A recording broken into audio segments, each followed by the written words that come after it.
नारायण नारायण। किसी को कम समझ में आता है और किसी को ज़्यादा समझ में आता है। समझने की आवश्यकता किसकी है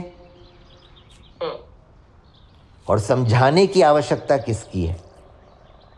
किसी को कम समझ में नहीं आता, किसी को कम समझाया जाता है और किसी को ज़्यादा समझाया जाता है। जो ज़्यादा समझना चाहता है उसको ज़्यादा समझाया जाता है, जो कम समझना चाहता है उसको कम समझाया जाता है। जिसका काम बिना समझे चल जाता है, जिसको समझने की आवश्यकता नहीं रहती उसको समझाया भी नहीं जाता। उत्तर मिला? बिल्कुल आवश्यकता वाला बात है। समझने की आवश्यकता का आधार क्या है? हमें समझना क्यों है और हमें समझना क्या है? आज समझने की दृष्टि से समझने का कोई अंत नहीं है, पर हम क्या समझना चाहते हैं और क्यों समझना चाहते हैं, किस उद्देश्य से समझना चाहते हैं, इस पर विचार करें। हम कितना समझना चाहते हैं? बोलिए।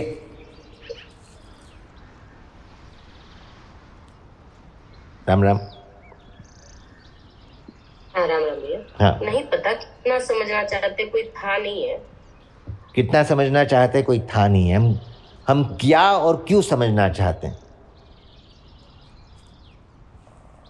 हम क्या समझना चाहते हैं वो भी नहीं पता है कि क्योंकि हम जितना जानते हैं और लगता है और अभी बाकी है और बाकी है, ऐसा लगता है, तो अनंत है। तो जैसे महाराज जी ने कहा कि कौन सी बात आई थी, निकल गई। चलिए, आप कह रहे हैं कि जितना समझना चाहते हैं, समझ अनंत है। गीता जी में भगवान क्या कह रहे हैं? समझ अनंत है। समझ और जानना दोनों में अंतर है क्या? एक ही है। नहीं, बहुत अंतर है। एक होती है जानकारी और एक होता है ज्ञान। जानकारी का जब आप शोध करते हैं तब ज्ञान होता है, और वो शोध करना है समझना, समझने की कोशिश करना। तो समझना जो है ये बुद्धि का कार्य है। बुद्धि के द्वारा हम समझते हैं, मन और बुद्धि के द्वारा हम समझते हैं। और मैं जो गीता जी की मैं जो बात कह रहा था, भगवान क्या कह रहे हैं? तेरा कुछ भी जानना बाकी नहीं रहेगा। 7वें अध्याय में तो जानकारी किससे होती है? हमारे इंद्रियों से होती है। आज शब्द की जानकारी है, रूप की जानकारी है, स्पर्श की जानकारी है, रस की जानकारी है, गंध की जानकारी है। उसकी समझ है क्या?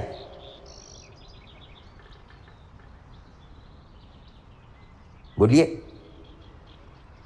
उसको समझने की आवश्यकता है क्या? कि उस जानकारी से आपको अनुभव हो रहा है, इंद्रियों की जानकारी से आपको अनुभव हो रहा है। मैं जो बोलना चाह रहा हूं समझ में आ रही है बात? समझना कौन चाह रहा है?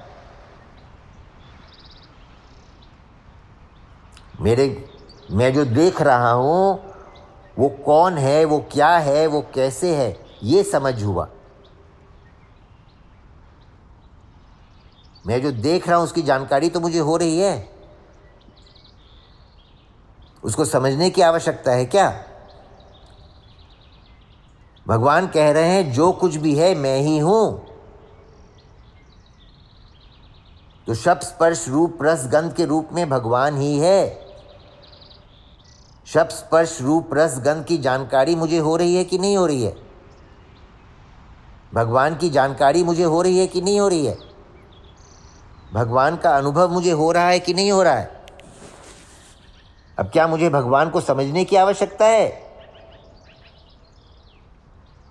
भगवान को जानने के बाद, भगवान को प्रत्यक्ष देखने के बाद, भगवान का प्रत्यक्ष अनुभव करने के बाद क्या मुझे भगवान को समझने की आवश्यकता है?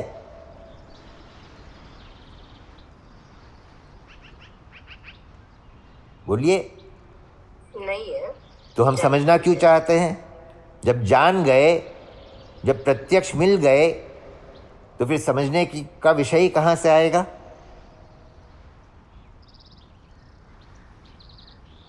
समझना क्या चाहते हैं और क्यों चाहते हैं?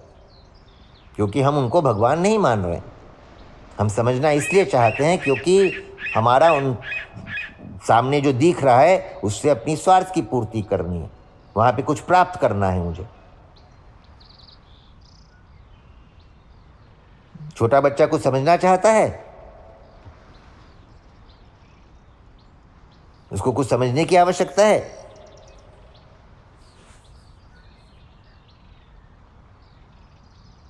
समझना चाह रहा है अहम, मैं, अपनी पुष्टि के लिए।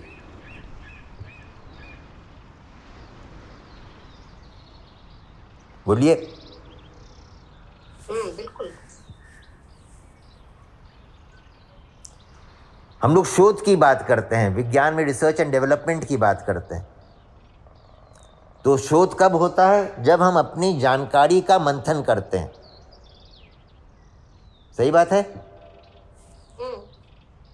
जब हम मंथन करते हैं, जो जानकारी में हमारी है उसका मंथन करने से शोध होता है। और मंथन करने से क्या होता है? नए नए भाव प्रकट होते हैं, नई नई जानकारियां प्रकट होती है, नया नया अनुभव प्रकट होता है। सही है?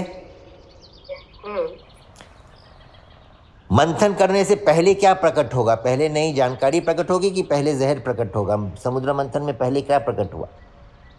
जहर प्रकट हुआ। तो हमारे साथ भी क्या होगा?